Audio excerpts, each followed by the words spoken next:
Last Man Home. On the Sky Road.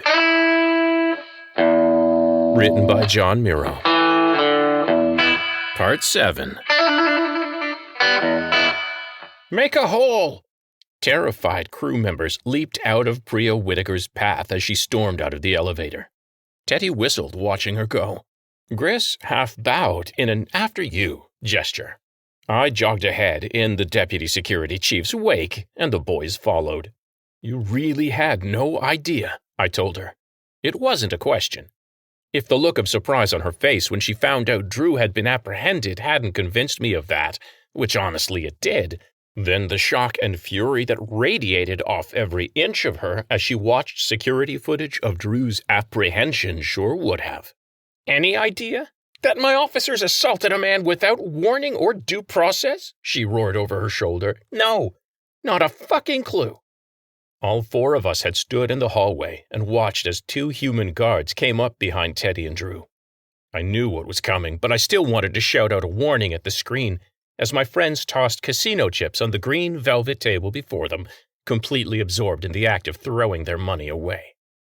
Beside me in the hallway, Teddy's tail hammered the deck angrily as a stocky, bald-headed security guard fired his stunner, point blank, into the back of Drew's head. Before he could slump onto the table, the two guards scooped him up and carried him off. The other guard, a tall, muscular woman with short red hair, loudly reassured the other guests Drew was just drunk, that there was nothing to worry about, that they'd see him back to his quarters to sleep it off. Most of the other casino-goers seemed to buy it, or just not care what happened to a Sammy. Teddy stalked them out of the room, eyes and tail flashing angrily, held off from attacking by the warning looks and raised stunners of the guards. Whittaker's curse had melted into gibberish when she pushed through me and Gris and stomped down the corridor, continuing the same angry trajectory we'd been on before she showed up. 2 turns of the corridor later, an elevator slid open before she got close enough to try to tear it open with her bare hands. We jumped in the elevator after her, and now here we were following her through another hallway rampage a few levels down. She flew around another corner. Another set of doors opened automatically at her approach. Painted on the door, the word security, splitting in half as the panels slid apart. Whittaker jerked to a stop in the doorway. I stopped beside her and stared. My guts turned cold. The room looked a lot like every lockup I'd ever slept a shore leave off in, except this one was half demolished. Scorch marks on the metal walls. I could see cells through an open door behind the counter where a duty officer would take custody of whoever the guards brought in. The front of the counter had a dent in it the size of a human head. The stocky, bald-headed guard who had zapped Drew was there on the floor, leaned up against the side of the counter. Blood trickled from a deep gash on the side of his head. I growled in approval. A thin man in a medical uniform flashed a light in the downed guard's dazed eyes. The guard heard me and looked up. "Deputy Chief?" he slurred. "Where is he?" Teddy shouted down at the man, who he obviously recognized too. "Get Drew out here now, or you'll need a surgical team, not one nurse." The medical officer began to turn, already launching into a pre-programmed self-important retort. "I'm a doctor, thank you very much." "Get away from them!" Another security guard stood in the doorway of the back room behind the counter. It was the muscular redhead who'd done the talking when they hauled Drew away. She wore an ugly welt from her collarbone on up her neck, an instant bruise from bleeding under the skin, and her eyes were wet and round and scared, or they had been, until she saw Teddy. "He was with him!" she screamed towards Teddy, and came around the counter with her stunner raised. I heard the whine of the stunner's charge pack being pumped all the way up.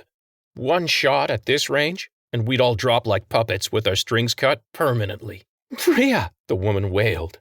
The stunner shook in her hands as she closed the distance. "Get out of the way!" In one fluid motion, the deputy chief smashed the side of her fist into the stunner, pushing the weapon's business end away from us. Then she got in close and whirled around to hammer an elbow into the redhead's chin.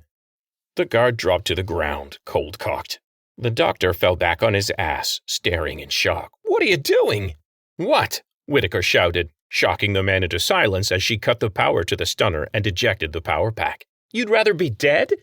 The whine died as she tossed the useless stunner onto the redhead's unconscious form. The bald-headed officer on the ground pointed a shaky finger at Teddy. The medical officer turned his head to look at us. He scrambled back against the counter. "Watch him," the doc hissed at Whittaker. "His friend did all this." "Did the big bad Sammy scare you?" I said to the room in general. "You zap him out, no explanation? Of course he's going to fight back when he wakes up." The alarms began squealing and flashing again. Whittaker rolled her eyes to the ceiling. "Great. Just great." I walked around the counter. 6 cells filled the room behind it. They were empty, but there was a plastic sheet on the ground of the closest one. There was Samadon blood on the sheet, and a severed tentacle. "If you cut the alarms," I heard Gris ponder as I walked back into the room, "that means someone up the pay grade got woken up," muttered Whittaker. "Yeah, short stuff, that's what it means. What the hell are you doing?" I had reached over the counter, grabbed the doctor by the neck, and hauled him over the top. "Why were you cutting him?" I asked. He gurgled, batted at my hand, which was clamped around his neck and pinning him in place. I lifted his head off the counter and slammed it back down. "Why were you cutting my friend?" Last Man Home. On the Sky Road.